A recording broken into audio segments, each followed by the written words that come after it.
ناظرین، داستان خالد بن ولید رضی اللہ عنہ کے سلسلے میں آج ہماری 7ویں ویڈیو ہے۔ پچھلی تمام ویڈیوز دیکھنے کے لیے آپ پلے لسٹ ملاحظہ فرما سکتے ہیں۔ رسول خدا صلی اللہ علیہ وآلہ وسلم دل برداشتہ نہ ہوئے اور 700 کو ہی ساتھ لے کر کوہ احد کے دامن میں شیخین کے مقام پر مجاہدین کو جنگی ترتیب میں کر دیا۔ خالد نے ایک بلند ٹیکری پر کھڑے ہو کر مسلمانوں کی ترتیب دیکھی تھی اور اس نے اپنے سالار ابو سفیان کو بتا کر اپنے دستے کی جگہ طے کر لی۔ رسول اکرم صلی اللہ علیہ وآلہ وسلم نے مجاہدین کو کم و بیش 1000 گز لمبائی میں پھیلا دیا۔ پیچھے وادی تھی، مجاہدین کے ایک پہلو کے ساتھ پہاڑی تھی، لیکن دوسرے پہلو پر کچھ نہیں تھا۔ اس پہلو کو مضبوط رکھنے کے لیے رسول اکرم صلی اللہ علیہ وآلہ وسلم نے 50 تیر اندازوں کو قریب کی ایک ٹیکری پر بٹھا دیا۔ ان تیر اندازوں کے کمانڈر عبداللہ بن جبیر تھے۔ اپنی ذمہ داری سمجھ لو عبداللہ۔ رسول اللہ صلی اللہ علیہ وآلہ وسلم نے انہیں ہدایت دیتے ہوئے فرمایا، اپنے عقب کو دیکھو، دشمن ہمارے عقب میں نقل و حرکت کر سکتا ہے، جو ہمارے لیے خطرہ ہے۔ دشمن کے پاس گھڑ سوار زیادہ ہیں، وہ ہمارے پہلو پر گھڑ سواروں سے حملہ کر سکتا ہے۔ اپنے تیر اندازوں کو گھڑ سواروں پر مرکوز رکھو، پیادوں کا مجھے کوئی ڈر نہیں۔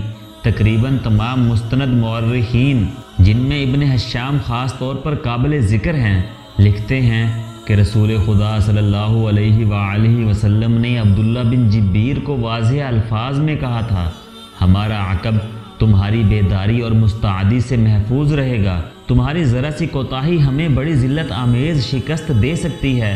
یاد رکھو عبداللہ، اگر تم دشمن کو بھاگتے ہوئے اور ہمیں فتح یاب ہوتے ہوئے دیکھ لو تو بھی اس جگہ سے نہ ہلنا۔ اگر تم دیکھو کہ ہم پر دشمن کا دباؤ بڑھ گیا ہے اور تمہیں ہماری مدد کے لیے پہنچنا چاہیے تو بھی یہ جگہ نہ چھوڑنا۔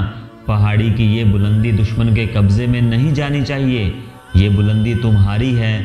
وہاں سے تم نیچے اس تمام علاقے کے حکمران ہوگے جہاں تک تمہارے تیر اندازوں کے تیر پہنچیں گے۔ خالد نے مسلمانوں کی ترتیب دیکھی اور ابو سفیان کو بتایا کہ مسلمان کھلے میدان کی لڑائی نہیں لڑیں گے۔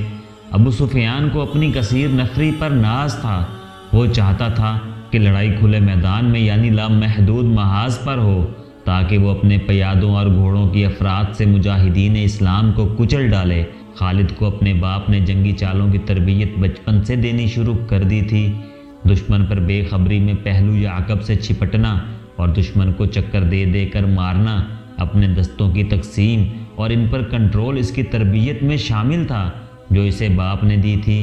اس نے تجربے کار سرداروں کی نگاہوں سے مجاہدین کی ترتیب دیکھی تو اس نے محسوس کیا کہ مسلمان فن و حرب کے کمالات دکھا سکتے ہیں۔ ابو سفیان اپنی فوج کو مسلمانوں کے بالمقابل لے گیا۔ اس نے گھڑ سواروں کو مسلمانوں کے پہلوؤں پر حملہ کرنے کے لیے بھیجا۔ ایک پہلو پر خالد اور دوسرے پہلو پر اکرمہ تھا۔ دونوں کے ساتھ 100 گھڑ سوار تھے۔ تمام گھڑ سواروں کا کمانڈر عمرو بن العاص تھا۔ پیادوں کے آگے ابو سفیان نے 100 تیر انداز رکھے۔ قریش کا پرچم طلحہ بن ابو طلحہ نے اٹھا رکھا تھا۔ اس زمانے کی جنگوں میں پرچم کو دل جیسی اہمیت حاصل تھی۔ پرچم کے گرنے سے فوج کا حوصلہ ٹوٹ جاتا اور بھگدڑ مچ جاتی تھی۔ قریش نے جنگ کی ابتدا اس طرح کی کہ ان کی صفوں سے ایک شخص ابو عامر فاسق آگے ہو کر مجاہدین کے قریب چلا گیا۔ اس کے پیچھے قریش کے غلاموں کی کچھ تعداد بھی تھی۔ ابو عامر مدینے کا رہنے والا تھا، وہ قبیلہ اوس کا سردار تھا۔ جب رسول کریم صلی اللہ علیہ وآلہ وسلم مکہ سے ہجرت کر کے مدینہ گئے تو ابو عامر نے قسم کھائی تھی کہ وہ آپ صلی اللہ علیہ وآلہ وسلم کو اور تمام مسلمانوں کو مدینہ سے نکال کر دم لے گا۔ اس پر ایک بڑی ہی حسین یہودن اور یہودیوں کے مال و دولت کا طلسم طاری تھا۔ یہودیوں کی اسلام دشمن کاروائیاں زمین دوز ہوتی تھیں۔ بظاہر انہوں نے مسلمانوں کے ساتھ دوستی اور فرما برداری کا معاہدہ کر رکھا تھا۔ ابو عامر انہی کے ہاتھ میں کٹھ پتلی بنا ہوا تھا، لیکن ان یہودیوں نے اسے قریش کا دوست بنا رکھا تھا۔ اب مجاہدین قریش کے خلاف لڑنے کے لیے مدینہ سے نکلے تو ابو عامر قریش کے پاس چلا گیا۔ اس کے قبیلہ اوس کے بہت سے آدمی رسول کریم صلی اللہ علیہ وآلہ وسلم کے دستے مبارک پر اسلام قبول کر چکے تھے اور وہ قریش کے مقابلے میں صف آرا تھے۔ ابو عامر آگے چلا گیا اور مجاہدین سے بلند آواز سے مخاطب ہوا۔ رسول کریم صلی اللہ علیہ وآلہ وسلم نے اسے فاسق کا خطاب دیا تھا۔ قبیلہ اوس کے غیرت مند بہادروں ابو عامر فاسق نے کہا، تم مجھے یقیناً پہچانتے ہو، میں کون ہوں؟ میری بات غور سے سن لو۔ وہ اپنی للکار پوری نہ کر پایا تھا کہ مجاہدین اسلام کی صف سے قبیلہ اوس کے ایک مجاہد کی گرجی ہوئی آواز سنائی دی، او فاسق بدکار، ہم تیرے نام پر تھوک چکے ہیں۔ خالد کو وہ وقت یاد آ رہا تھا۔ مجاہدین اسلام کی صف سے ابو عامر اور اس کے ساتھ گئے ہوئے غلاموں پر پتھراؤ کی بہت چھاڑ شروع ہو گئی۔ مورخ لکھتے ہیں کہ پتھر برسانے والے قبیلہ اوس کے مجاہدین تھے۔ ابو عامر اور غلام جو مجاہدین کے پتھروں کی زد میں تھے، ایک ایک دو دو پتھر کھا کر پیچھے بھاگ آئے۔ یہودی مدینہ میں بیٹھے لڑائی کی خبروں کا انتظار کر رہے تھے۔ جس یہودن کے طلسم میں ابو عامر گرفتار تھا، وہ اپنی کامیابی کی خبر سننے کے لیے بےتاب تھی۔ اسے ابھی معلوم نہ تھا کہ اس کے حسن و جوانی کے طلسم کو مسلمانوں نے سنگسار کر دیا ہے۔ ابو عامر فاسق کے اس واقعے سے پہلے وہ عورتیں جو قریش کے لشکر کے ساتھ گئی تھیں، لشکر کے درمیان کھڑی ہو کر سریلی آواز میں ایسے گیت گا رہی تھیں جن میں بدر میں مارے جانے والے قریش کا ذکر ایسے الفاظ میں، ایسی طرز میں کیا گیا تھا کہ سننے والوں کا خون کھولتا اور رونگٹے کھڑے ہو جاتے تھے۔ ان عورتوں میں سے ایک دو نے جوشیلی تقریر کی صورت میں بھی قریش کا خون گرمایا تھا۔ عورتوں کو پیچھے چلے جانے کا حکم ملا تو ابو سفیان کی بیوی ہند نے ایک گھوڑے پر سوار ہو کر ایک گیت گانا شروع کر دیا۔ اس کی آواز بلند تھی اور اس میں سوز بھی تھا۔ تاریخ لکھنے والوں نے اس گیت کے پورے اشعار قلم بند نہیں کیے۔ انہوں نے لکھا ہے کہ یہ گیت فحش تھا جس میں مرد اور عورتوں کے درپردہ تعلقات کا ذکر تھا۔ اشعار جو تاریخ میں آئے ہیں وہ اس طرح ہیں، ان میں سے جس عبد الدار کا نام آتا ہے یہ بنو عبد الدار ہے۔ بنو امیہ اسی کی ایک شاخ تھی جو بنو عبد الدار قریش کا بہت اونچا خاندان تھا۔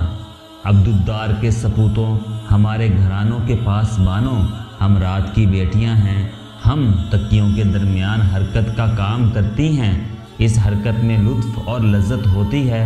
اس کے بعد ابو عامر فاسق پر مجاہدین اسلام کی طرف سے سنگ باری ہوئی اور اس کے فوراً بعد قریش نے مجاہدین پر تیر پھینکنے شروع کر دیے۔ مجاہدین نے اس کے جواب میں تیر برسائے۔ خالد اپنے پہلو والے مسلمانوں کے پہلو پر حملہ کرنے کے لیے اپنے 100 سواروں کے ساتھ تیزی سے بڑھا۔ اسے معلوم نہ تھا کہ بلندی پر تیر انداز چھپے بیٹھے ہیں۔ اس کے سوار بے دھڑک چلے آ رہے تھے۔ راستہ ذرا تنگ تھا، سواروں کو آگے پیچھے ہونا پڑا۔ خالد سوچ سمجھ کر اپنے سوار دستے کو اس پہلو پر لایا تھا۔ اپنے باپ کی تربیت کے مطابق اسے بڑی خود اعتمادی سے توقع تھی کہ وہ ہلہ بول کر مسلمانوں کو اس پوزیشن میں لے آئے گا کہ وہ پسپا ہو جائیں گے اور اگر جم کر نہ لڑیں تو قریش کے گھوڑوں تلے کچلے جائیں گے۔ مگر مسلمانوں کے پہلو سے اس کے سوار ابھی دور ہی تھے کہ اوپر سے تیر اندازوں نے اس کے اگلے سواروں کو نہ آگے جانے کے قابل چھوڑا نہ وہ پیچھے ہٹنے کے قابل رہے۔ ایک ایک سوار کئی کئی تیر کھا کر گرا اور جن گھوڑوں کو تیر لگے انہوں نے خالد کے سوار دستے کے لیے قیامت برپا کر دی۔ پیچھے والے سواروں نے گھوڑے موڑے اور پسپا ہو گئے۔ ادھر قریش کی عورتوں نے دف اور ڈھولک کی تھاپ پر وہی گیت گانا شروع کر دیا جو ہند نے اکیلے گایا تھا۔